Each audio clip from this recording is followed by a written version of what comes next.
Security council क्यों जरूरी है और यूनाइटेड नेशन सिक्योरिटी काउंसिल में इंडिया दावेदारी क्यों करता है एक स्थायी सदस्य की। आइए तमाम बातें आज के सेशन में की जाएंगी, एक एक करके सारी बातों को समझना शुरू करते हैं। साथियों, जैसा कि आप सभी को मालूम है कि इंडिया के लिए हाल ही के अंदर स्थायी सीट को लेकर के बातचीत चल रही थी, इसमें से किस स्पष्ट विचार दिखा रहा है। तो मैं आपको आज के सेशन में ये सवाल को तो ना पढ़ें, आप केवल ये समझें कि हाल ही में अमेरिकी राष्ट्रपति जो बाइडेन के डिपार्टमेंट के द्वारा जो बयान दिया गया उसे आप यहां से पढ़ सकते हैं। लिखा है कि बाइडेन के एडमिनिस्ट्रेशन ने non committal on support for permanent UNSC seat for India. इन्होंने कहा है कि हम इंडिया के जो परमानेंट सीट है जिसकी वजह से हम इंडिया को दे सकते हैं वीटो पावर, हम उसके समर्थन में नहीं हैं। पहले ही सवाल में आपको अमेरिका के खिलाफ गुस्सा भटक गया होगा कि यार ये क्या चल रहा है, हम तो इतने दिन से तैयारी कर रहे हैं और अब तक इससे पहले वाले जितने भी राष्ट्रपति रहे थे, कौन कौन रहा था? ओबामा रहे थे, डोनाल्ड ट्रंप रहे थे। इन्होंने तो बहुत प्रॉपर तरीके से दुनिया में कहा था कि हम इंडिया को वीटो पावर देने के पक्ष में हैं। तो ये चक्कर क्या हुआ? इंडिया को वीटो और ना ही परमानेंट सीट ये ना देने की वजह क्या बनी? आज के सेशन में हम आपके साथ डिस्कस करेंगे क्यों अमेरिका डरता है इंडिया के साथ। तो कुछ बयान है, उन्हें आप वैसे ही पढ़े जैसे लिखा हुआ है। साथियों, हाल ही के अंदर इंडिया की प्रेसिडेंसी जो कि अभी यूनाइटेड नेशन सिक्योरिटी काउंसिल में चल रही है, इसे लेकर के बयान पूछा गया था एक प्राइस नामक व्यक्ति से। ये एक स्पोक पर्सन है, इनसे सवाल पूछा गया। तो इनसे पूछा गया कि बताइए, एक रिपोर्टर ने इनसे यूएस कॉन्फ्रेंस के अंदर पूछा तो इन्होंने कहा कि इंडिया के साथ काम करना यूनाइटेड नेशन में ये एक अच्छी बात है, मतलब हम लोगों के लिए भी अच्छा है, हमें अच्छा लगता है। हम सपोर्ट करते हैं building A consensus of modest enlargement of the security council of both permanent and non permanent member provided it does not diminish it's effectiveness or its efficacy and does not alter or expand the veto। मतलब इनका कहने का यह है कि हम United nation के अंदर परमानेंट और नॉन परमानेंट सीटों को बढ़ाने के तो पक्षधर हैं, लेकिन वीटो पावर केवल 5 ही लोगों के पास रहे, हम इसके समर्थक हैं। तो अब आप समझेंगे कि आफ्टर ऑल ये वीटो होता क्या है जिसके लिए इंडिया इतनी जद्दोजहद कर रहा है और देने से ये लोग मना कर रहे हैं। ये सरकारी बयान है, इसलिए मैं आपके सामने इसको इन्वर्टेड कॉमास में लेकर के आया हूं। प्राइस ने जो कहा वो हम एज इट इज आपके सामने लेकर के आया हूं। असल में इनसे यह पूछा गया था कि क्या बाइडेन प्रशासन सोचता है कि भारत को permanent membership UN security council में मिलनी चाहिए? तो इन्होंने कहा कि यूनाइटेड नेशन सिक्योरिटी काउंसिल के विस्तार के बारे में तो हम भी सोचते हैं, यह ज्यादा अच्छी बात होगी, लेकिन हम उसके अंदर वीटो पावर किसी से शेयर नहीं करना चाहते। आइए तो अब शुरू करते हैं आज के सेशन की मूल भावना कि क्या है परमानेंट मेंबरशिप और क्यों वीटो पावर को लेकर इतनी जद्दोजहद हो रही है। साथियों, जब सेकेंड वर्ल्ड वॉर हुआ था तो सेकेंड वर्ल्ड वॉर के दौरान आपको मालूम होगा 1939 से लेकर 44 के बीच सेकेंड वर्ल्ड वॉर चला। देखिए, जब फर्स्ट वर्ल्ड वॉर हुआ था ना तो सेकेंड वर्ल्ड वॉर और फर्स्ट वर्ल्ड वॉर के बीच में मात्र 20 ईयर लगे थे। 20 साल में दुनिया के सारे बड़े बड़े देश फिर से भिड़ गए थे। इसलिए दुनिया के देशों ने बैठ करके यह निर्णय लिया कि क्यों ना ऐसा किया जाए कि जितने भी दुनिया के प्रभावशाली देश हैं उनको बिठा करके एक ऐसी संगठन का निर्माण किया जाए, एक ऐसे मतलब समझिए कि एक ऐसे इंटरनेशनल मंच का निर्माण किया जाए जो दुनिया को वापस इतने बड़े युद्ध की तरफ ना धकेल सके। तो पहले विश्व युद्ध के 20 साल बाद द्वितीय विश्व युद्ध का हो जाना कहीं ना कहीं पूरी दुनिया में एक डर का माहौल पैदा कर दिया और यह समझाया कि चलिए एक ऐसा अंतरराष्ट्रीय संगठन बनाते हैं जो तीसरा विश्व युद्ध ना होने दे। और उस संगठन का नाम बना यूनाइटेड नेशंस, संयुक्त राष्ट्र, जिसकी स्थापना आपने 1945 में पढ़ी है। आप मुझे बता सकते हैं कि यूएन दिवस किस दिन मनाया जाता है? आप मुझे बता सकते हैं कि हाल ही में यूएन 75 यूएन एट 75 की थीम क्या थी? ये 2 सवाल आपसे किसी भी परीक्षा में पूछे जा सकते हैं। कमेंट बॉक्स ओपन है, आप जल्दी बताएं। चलिए तो मैं थोड़ा आगे बढ़ता हूं। उस परिस्थिति में यह निर्धारित किया गया कि दुनिया के सभी देशों को आपस में मिलाया जाए और एक संगठन बनाया जाए। बोले ठीक है, और उस संगठन में आपसी सहमति से निर्णय लिए जाएं। बोले ये भी ठीक है, लेकिन इस पूरे संगठन की अध्यक्षता करने के लिए, या ये समझिए कि इस पूरे संगठन में सबसे बड़ी पावरफुल एक बॉडी बनाई जाए। उस पावरफुल बॉडी में वो देश हो जो कि सेकेंड वर्ल्ड वॉर के अंदर विजेता बने हों। सेकेंड वर्ल्ड वॉर में विजेता कौन कौन था? यूनाइटेड स्टेट था, यूएसएसआर था, चाइना था, ब्रिटेन था और फ्रांस था। ये 5 बड़े देश जो थे, असल में चाइना तो एक विक्टिम था जिसको बाद में इंडिया ने पोजीशन की मना करी। इंडिया को भी कहा गया था कि आप परमानेंट मेंबर बन जाइए। इंडिया ने 1950 में यूएस के कहने पर परमानेंट मेंबरशिप नहीं ली और 1955 में यूएसएसआर ने हमसे कहा कि परमानेंट मेंबरशिप ले लो, हमने नहीं ली। वो अलग बात है, कभी उसके बारे में अलग से डिस्कस करेंगे। और इसी कारण से चाइना के पास परमानेंट मेंबरशिप चली गई। एनीवे, तो भारत को परमानेंट मेंबरशिप उस समय नहीं मिली और 5 बड़े राष्ट्र दुनिया के ताकतवर राष्ट्र के रूप में इस यूनाइटेड नेशन की अध्यक्षता करने के लिए एनी टाइम तैयार हो गए। असल में इस पूरी की पूरी संस्था को ऐसे समझें जैसे अपने संसद में 5, बिल्कुल सही, 24 अक्टूबर आंसर आ रहा है। आनंद, समय, अंजलि, अमिया, प्रांजलि, ऊर्जिता, बिल्कुल सही जवाब, वेरी गुड बेटा। हाँ जी, अब ध्यान से सुनिए मैं क्या बोल रहा हूं कि ये जो पूरी कहानी चल रही थी इसमें से ये निर्धारित किया गया। इसको ऐसे समझिए जैसे अपने संसद होती है ना, संसद के अंदर अपन पढ़ते हैं 543 सीट्स हैं, वो सांसदों की सीट्स हैं। लेकिन उनमें से जो सबसे पावरफुल चीज होती है वो क्या होती है? कैबिनेट होती है, क्योंकि कैबिनेट ही तो है जो पूरे देश को चला रही है। उसी कैबिनेट के अंदर एक नेता प्रधानमंत्री भी होता है। ऐसे ही यूनाइटेड नेशन 193 देशों की एक संस्था बनी जिसमें से एक इन सब के अंदर से कैबिनेट जैसी बॉडी बनाई गई जिसे समझिए यूनाइटेड नेशन सिक्योरिटी काउंसिल। उस यूनाइटेड नेशन सिक्योरिटी काउंसिल के अंदर कुल 15 मेंबर रखे गए, जिनमें से 5 परमानेंट मेंबर थे और 10 नॉन परमानेंट मेंबर थे। इंडिया इस समय नॉन परमानेंट मेंबर है और हम 8वीं बार इस बार नॉन परमानेंट मेंबर बने हैं। नॉन परमानेंट मेंबर का कार्यकाल 2 ही साल चलता है। परमानेंट मेंबर जब से बना है तब से चला आ रहा है। परमानेंट मेंबर जो 5 हैं उनमें कौन से हैं? यूएस, उस समय का यूएसएसआर जो अब रशिया बन चुका है, ब्रिटेन, फ्रांस और चाइना। ये 5 देश हैं, 5 परमानेंट देश हैं जिन्हें हम P5 के नाम से जानते हैं। साथियों, इन्हीं P5 में दुनिया के अन्य देश शामिल होना चाहते हैं। अब आप पूछेंगे ऐसा क्यों होता है? आइए अब उसके बारे में बताते हैं। वास्तविकता में होता क्या है साथियों कि यूनाइटेड नेशंस के अंदर जो ये 5 परमानेंट मेंबर हैं जिन्हें आपने रेड साइन में देखा, ये कुल मिलाकर के 15 सदस्य होते हैं, 10 नॉन परमानेंट और 5 परमानेंट। होता क्या है कि अगर कोई भी रेजोल्यूशन पास करना है, अब रेजोल्यूशन पास करने का मतलब क्या है? मान लीजिएगा कि कोई देश ऐसी हरकत कर रहा है जो कि पूरी दुनिया के लिए संकट पैदा कर सकती है, तो यूनाइटेड नेशन चाहता है कि उस देश को धमकाया जाए। मान लीजिए कि उदाहरण के रूप में नॉर्थ कोरिया हमने उदाहरण ले लिया कि नॉर्थ कोरिया दुनिया के लिए एक अशांति का कारण बन गया कि वो किसी के ऊपर भी बम गिरा सकता है। अब दुनिया के ताकतवर देश आपस में बैठकर विचार कर रहे हैं कि भाई अगर हम नॉर्थ कोरिया को पनिशमेंट सब मिलकर के दें तो विश्व युद्ध हो ही नहीं सकता। ऐसे सोचिए, नॉर्थ कोरिया पर अगर 5 देश मिलकर के निर्णय लें, जो 5 दुनिया के ताकतवर देश हैं वो मिलकर के निर्णय लें कि नॉर्थ कोरिया आगे से बम नहीं फोड़ेगा, तो ऐसी स्थिति में विश्व युद्ध नहीं हो सकता। आप पूछेंगे क्यों नहीं हो सकता? अब इसका कारण ऐसे समझिए, मान लीजिए नॉर्थ कोरिया बम फोड़ने की बात कर रहा है और अमेरिका ने कहा कि मैं तुम्हें बम नहीं फोड़ने दूंगा। वहीं 5 देश आपस में निर्णय एक जैसा नहीं बना पाए तो चाइना बोला कि नहीं, मैं नॉर्थ कोरिया की हिफाजत करूंगा। ऐसी स्थिति में होगा क्या कि 2 ताकत आमने सामने आ जाएंगी और दोनों भिड़ जाएंगी, यानी एक अमेरिका जो है वो उसके अपोजिशन में और चाइना उसके समर्थन में, और आपस में कॉन्फ्लिक्ट्स हो जाएंगे।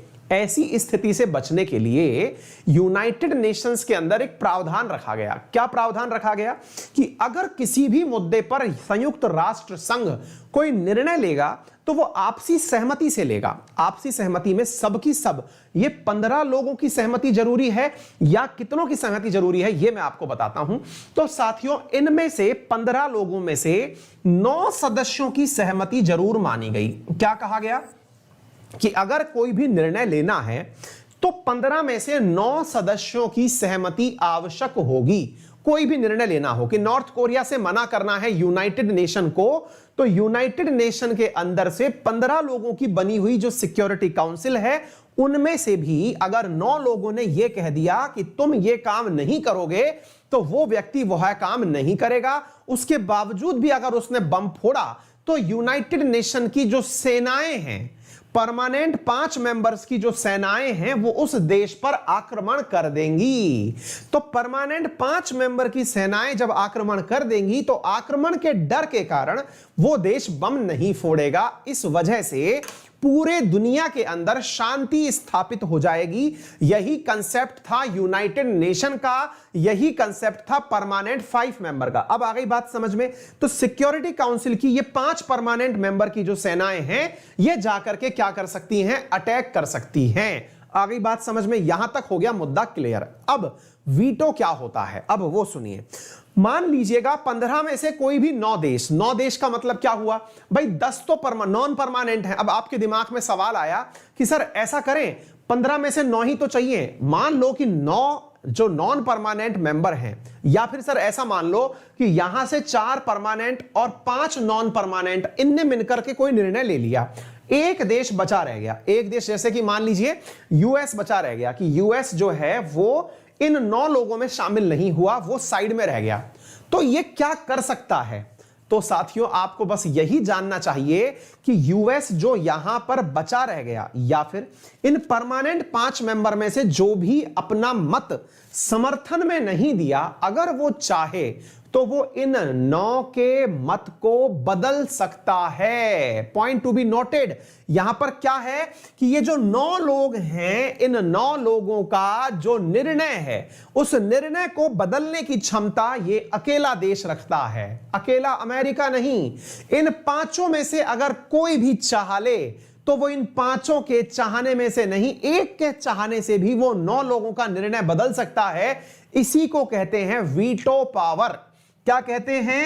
Veto power. तो ये वीटो क्या है, उम्मीद है आपको बेहतरीन तरीके से समझ में आ गया होगा।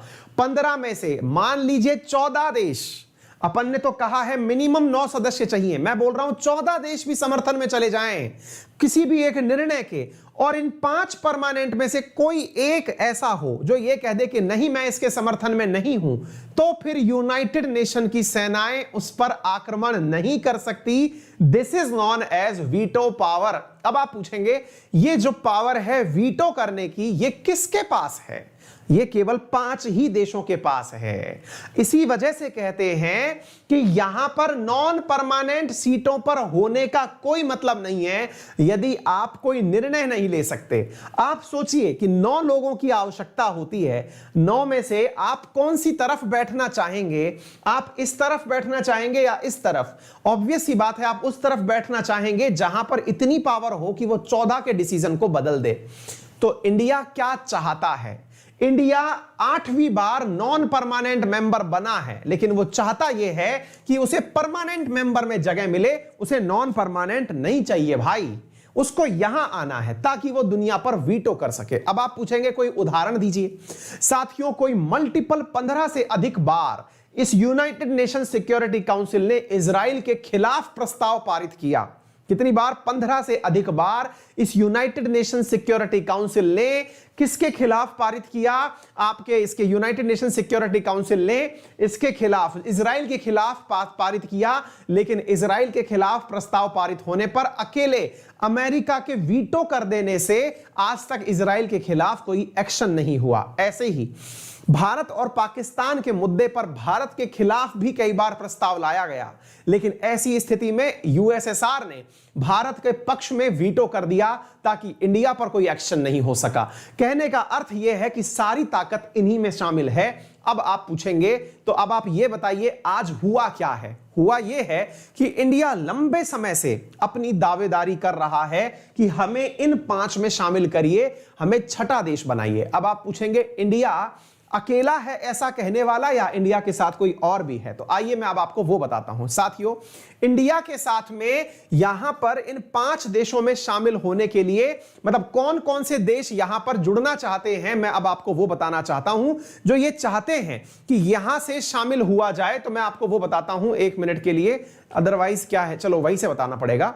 इसको चलते हैं। देखिए साथियों, अब इन 5 देशों में तो हम लोग शामिल हो नहीं सकते, 6ठा बनना पड़ेगा, 7वां बनना पड़ेगा, इस टाइप से। तो इंडिया कहता है कि इस वीटो पावर को एक्सटेंड किया जाए। अब अमेरिका जैसे देश इसको एक्सटेंड तो करना चाहते हैं लेकिन वीटो नहीं देना चाहते।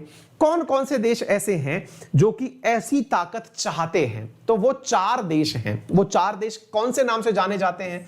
वो G4 कंट्री के नाम से जाने जाते हैं। कई बार आपसे परीक्षाओं में यह सवाल पूछा जाता है कि वो कौन से देश हैं जो G4 कैटेगरी के अंदर शामिल होते हैं।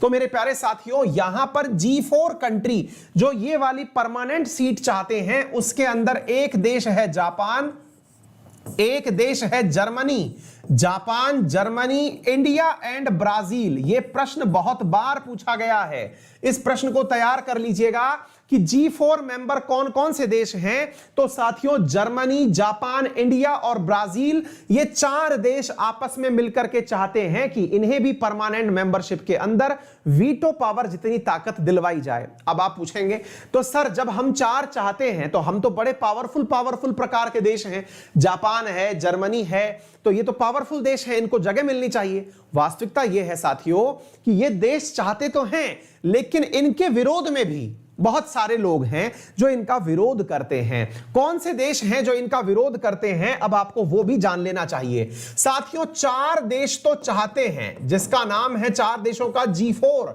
वो क्या चाहते हैं? जापान हो गया, जर्मनी हो गया, इंडिया हो गया और ब्राजील हो गया। ये तो चाहते हैं कि हमें जगह मिल जाए। वहीं पर 4 देश ऐसे हैं जो ये चाहते हैं कि इनको जगह ना दिया जाए और उन्हें UFC के नाम से जाना जाता है।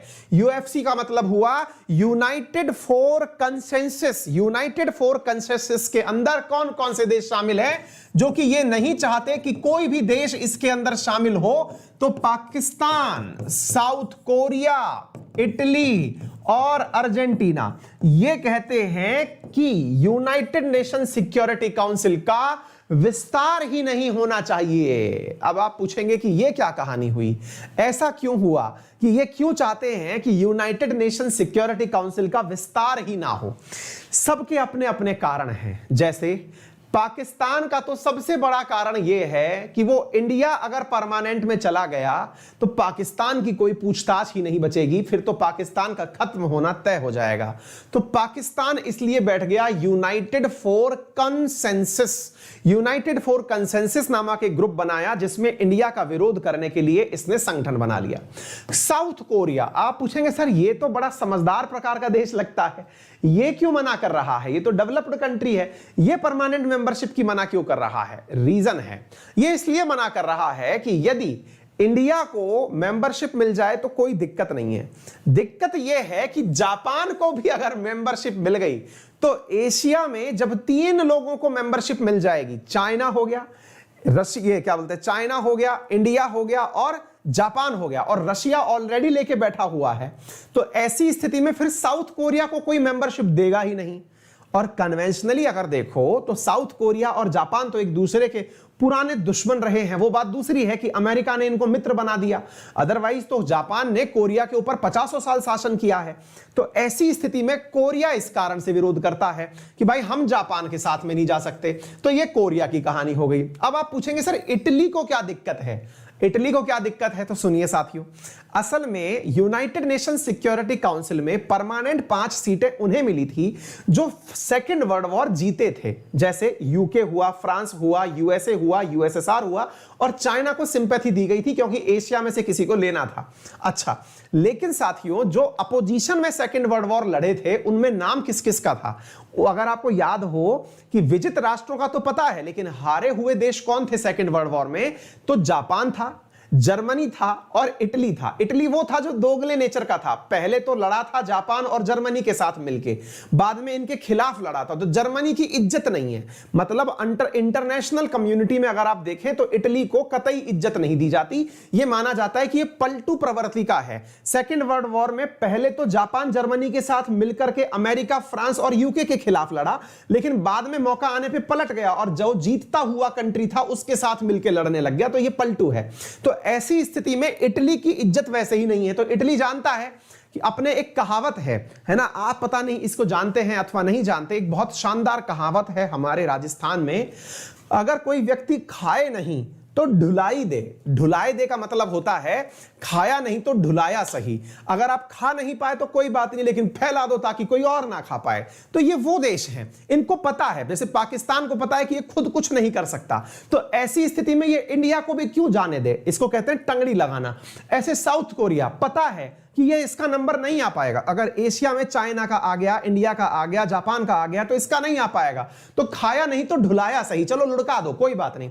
इटली, इसको पता है कि हम पलटू हैं तो हमारी कोई इज्जत नहीं है, ऐसी स्थिति में इसको भी कटा दिए, बोले मैं नहीं जाने दूंगा किसी को आगे, ये आगे निकल गए। कहते हैं ना कि दोस्त फेल हो जाए तो दुख होता है, लेकिन दोस्त टॉप कर जाए तो ब्लंडर दुख होता है। तो इनके साथ वही वाली चीज है कि यार हम तो कभी तुम्हारे दोस्त थे, अभी तो हाल फिलहाल ही तो तुम आगे निकल रहे हो, तो ऐसी स्थिति में हमें दुख होगा। फिर आप पूछेंगे सर अर्जेंटीना की क्या कहानी है? हेलो, पड़ोसी को देख के पड़ोसी इस दुनिया में कभी खुश हुआ है जो यहां होगा?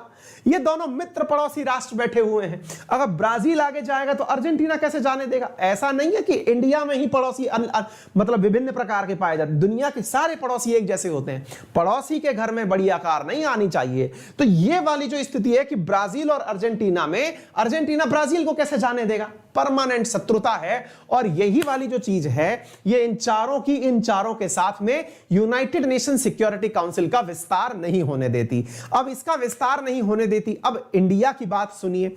इंडिया कहता है कि देखो अगर चारों को नहीं दे सकते तो मुझको दे दो। मतलब यह है, इंडिया कहता है कि इन 4 लोगों को आप मेंबरशिप नहीं दे सकते, कोई बात नहीं, मुझे दे दो, मैं मोस्ट एलिजिबल हूं। तो बोले भाई तुम मोस्ट एलिजिबल कैसे हो, जरा ये बताओ। बोले तो सुन लो मैं कैसे मोस्ट एलिजिबल हूं। इंडिया की दावेदारी सुन लो बेटा, सुना भले ही कहानी के रूप में रहा हूं, लेकिन पेपर में एज इट इज लिख के आना है आप लोगों को।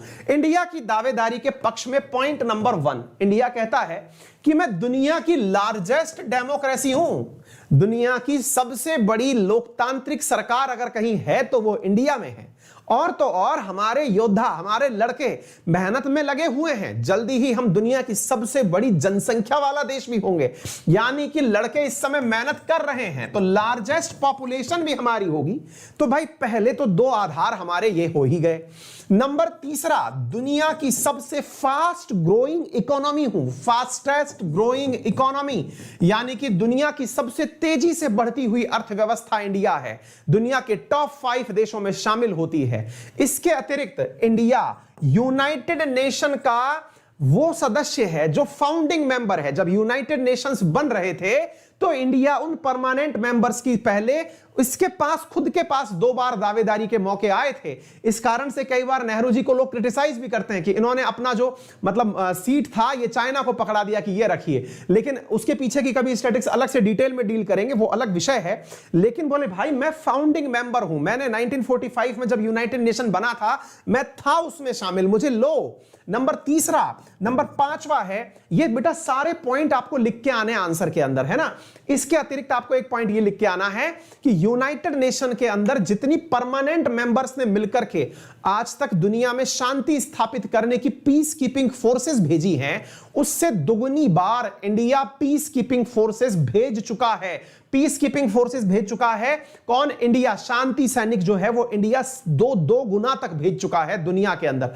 नंबर 6, इंडिया यूनाइटेड नेशन के सभी सिद्धांतों की सहमति रखता है। यूनाइटेड नेशन को ही वो मंच मानता है जहां से अंतरराष्ट्रीय मसलों का निर्णय किया जाए। यूनाइटेड नेशंस के बीच के संबंधों पर इंडिया विश्वास रखता है, इसी कारण से यूएन क्लॉज को इंडिया मानता है, यानी सी ऑफ लॉज मतलब लॉ ऑफ सी जो है वो उनको इंडिया मानता है। यानी इंडिया यूनाइटेड नेशन को बहुत कुछ मानता है। और इंडिया 8 बार नॉन परमानेंट मेंबर बन चुका है, 8 बार अस्थायी सदस्य बन चुका है। इंडिया ने अंतरराष्ट्रीय मसलों के ऊपर न्यूक्लियर बम होते हुए भी पहले खुद से बम ना चलाने की कसम खाई हुई है, यानी इंडिया न्यूक्लियर पावर कैपेबल है। नंबर नेक्स्ट, हम न्यूक्लियर पावर कैपेबल हैं। बेटा ये सारे पॉइंट बना लेना, आंसर में लिखने हैं। ये हमारे पास बम है लेकिन आज तक हमने बम चलाने की धमकी नहीं दी। नंबर नेक्स्ट, इंडिया के पास दुनिया की 2nd लार्जेस्ट सेना है, यानी कि जो हमारे पास आर्मी है वो दुनिया की 2nd लार्जेस्ट आर्मी है। तो ऐसी स्थिति के अंदर हम लोगों के पास में एक मतलब इकोनॉमिकल तो है ही है, हमारे पास डिफेंस के हिसाब से भी बहुत बड़ा माइलेज है। और सबसे बढ़िया जो बात है वो ये है कि दुनिया की लगभग 15% आबादी हम रखते हैं, तो इनका रिप्रेजेंटेशन होना ही चाहिए। और इसके बाद में एक पॉइंट और भी है, वो ये है कि यूनाइटेड नेशन के अंदर जो वर्तमान में 5 सदस्य हैं वो पूरी पूरी की पूरी अंतरराष्ट्रीय बिरादरी का बराबर रूप से रिप्रेजेंटेशन नहीं करते, क्योंकि वर्तमान में जो सदस्य हैं उनमें से जो यूके है, फ्रांस है और रशिया है, ये तीन तो यूरोप से ही निकल के आ जाते हैं। ऐसी स्थिति में ना तो अफ्रीका के पास में रिप्रेजेंटेशन है, ना ही प्रॉपर रूप से साउथ अमेरिका के पास रिप्रेजेंटेशन है, ना ऑस्ट्रेलिया के पास रिप्रेजेंटेशन है, और एशिया जो दुनिया की सबसे ज्यादा जनसंख्या रखता है, इसके पास तो बहुत ही नॉमिनल सा रिप्रेजेंटेशन है। इसलिए भारत हमेशा पक्षधर रहा है कि यूनाइटेड नेशन सिक्योरिटी काउंसिल के अंदर वृद्धि की जाए और इंडिया को वहां परमानेंट मेंबरशिप दी जाए। तो उम्मीद है आप प्रॉपर तरीके से इस पूरे आंसर को समझ गए हैं, इसे बेहतरीन तरीके से लिखकर आ सकते हैं। अब आप पूछेंगे कि यूएस ऐसा क्यों नहीं चाहता? यूएस इसलिए नहीं चाहता क्योंकि इंडिया बहुत सिद्धांतवादी देश है। इसने आज तक यूनाइटेड नेशन के सिद्धांतों की अवहेलना नहीं करी। अगर इंडिया वहां पर परमानेंट मेंबरशिप पा गया तो यूएस को डर है कि इंडिया सिद्धांतों की स्थापना करेगा, जिसके चलते अमेरिका की मनमानी रुक जाएगी। इंडिया बराबरी में खड़ा होकर के अमेरिका को बहुत सारे मुद्दों पर समर्थन नहीं देगा। यह अमेरिका के भीतर का एक डर है, क्योंकि ऐतिहासिक रूप से इंडिया जो है वो यूएसएसआर और रशिया का मित्र रहा है। ऐसी स्थिति में वो उन देशों के साथ मिलकर के पक्ष लेगा और अमेरिका का अपोजिशन करेगा। इसलिए अमेरिका लंबे समय से इंडिया को परमानेंट मेंबरशिप सीट देने का विरोधी रहा, लेकिन ओबामा और डोनाल्ड ट्रंप के शासनकाल में इन्होंने अपना स्टैंड बदला था। लेकिन बाइडेन फिर से पुराना राग अलापने लग गए हैं।